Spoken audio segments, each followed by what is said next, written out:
This is the first refilling station that we have on campus, and we're actually looking within our own facility to add more, possibly near the track area, as well as other facilities on campus as well.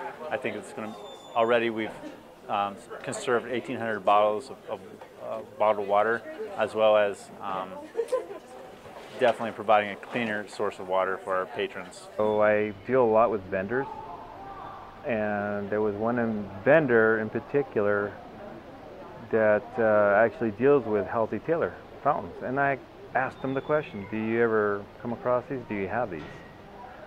He said, sure, we do. And we started talking about it more and more, and time went by, and finally he called me and says, you know what, would you like to try one? I'm like, well, what do you mean? And he said, well, I'll bring one down and you can try it out if you like. Well, okay. And it was more, well, I asked him the details, and it was a donation, more like, you know. So I thought, well, okay, let me try it. And it took me a while to figure out where I was going to install it. And the first place I could, first place was here.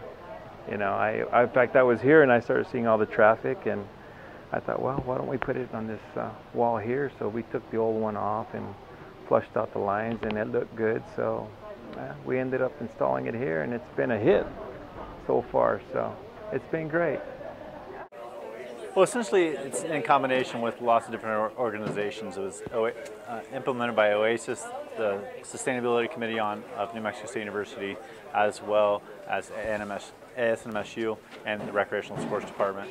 Essentially, we're trying to, one, create an alternative to plastic bottles, save on recycling, as well as the activity center is one of the most highly used areas in active lifestyle, so it gives people filtered water and fresh water that they can access efficiently and quickly. I see a lot of students, and they're overjoyed with this thing. So I hope I see them more. You know, it'll save a lot on the water, I can tell you that.